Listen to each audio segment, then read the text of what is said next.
If you don't mind, if you guys don't mind, I feel like a bad guest. Normally, I'm like a dynamic talker, but it's early for me. It is early. I haven't done radio in a long time, and I'm still flustered from those pictures of your wife. I can't believe it. Wait, we're just happy to have you here. Are you going to return to television? Everyone's waiting for that. Or what do you want to do next?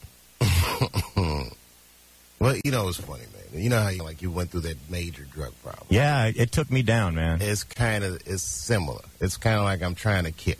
It's kind of like, it's addictive, like being a famous person and all this. And you're trying to kick that? Well, no, but I don't want that to be the driving portion of my life. It's like it was an enjoyable part of my life. It was good when it was good, probably much like drugs. But then when you, there's parts of it that you don't want. So you wouldn't want to go back to that? It was just too much? It's a hard... Listen, a guy does drugs for how long in his life? A year, 2 years. He could spend the next 20 years trying to get over a good drug time. And show business is like that. I could be in show business. I've been doing that since I was 14. That's like really all I've ever done.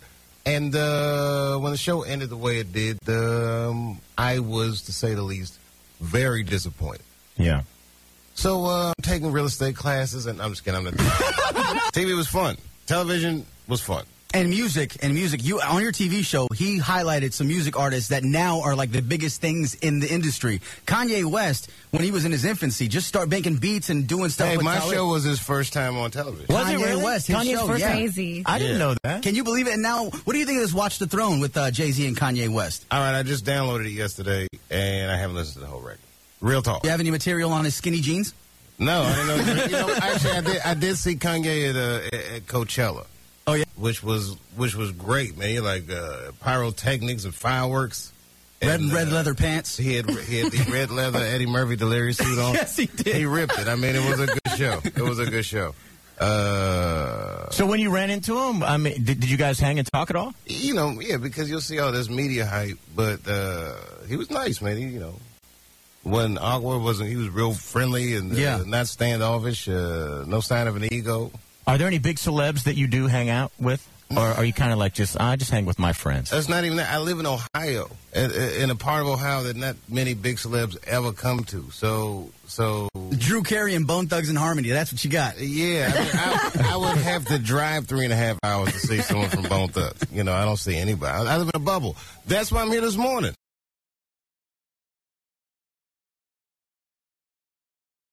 And I get bored. And then I come up to the Bay, and it was like, you know what I mean? Back in the 90s, I was smoking a bunch of weed. This place was great. You didn't really quit smoking weed, did you? Well, I said I was smoking a bunch of weed. Oh. The tape of you tasing your naked balls that I had to watch at Comedy Jam.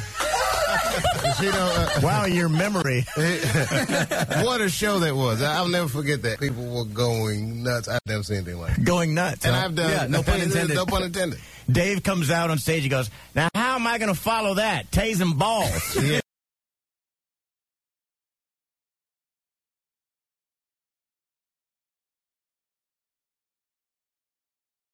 But it feels like the people in the Bay Area are just kind of over it. Like, they're cool. They're not, dude. They're not. Cool. You're the reason this thing's... I mean, yeah, they can catch you at a comedy club once in a while when you just pop in, but they love you on this stage. That if I were to open the phones now, they'll tell you that's the reason 23,000 sold it out like that, yeah. dude. You're going to have to... They're not open the phones. I don't believe it. Speaking of bubbles, by the way, you say you're living in a bubble. What do you think of Nicki Minaj, specifically her bubble butt?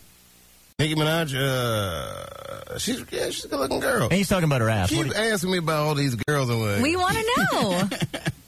Nicki Minaj is a good-looking girl. You haven't changed to dudes. As a matter of fact... Are you going to... You're hooking up with dudes now, Dave? Don't let the fact that I'm in San Francisco fool you. No. Have you ever had beef with any celebrities over something that you did on stage or interview or anything else? Oddly enough, no. No? No, well, now that you're swole, you should. Yeah, bring it. Let me think about that. Have I had any beef with a celebrity about something I said on stage? No. I mean, if you want to start one now? Sure. Let's get this career back in motion. Let's start it off on the wrong foot. Let's do it. With some frivolous beef. And then send it to TMZ or PerezHilton.com, which we're doing right now, by the way. Smile for the camera. Smile for the camera. Oh, that's all right. I'm filming too. Why don't we give them something juicy, okay? Let's give them something juicy, Dave. You ready? What do you have in mind first? Now, I don't want to commit to that. I'm not going to commit. Yeah, what's your idea? All right. Do you think Nick Cannon killed stand-up comedy as a whole? No. Seriously. No. You can say yes. Seriously. We've all said it. Nick Cannon's not a bad guy. He's funny. He's a funny kid.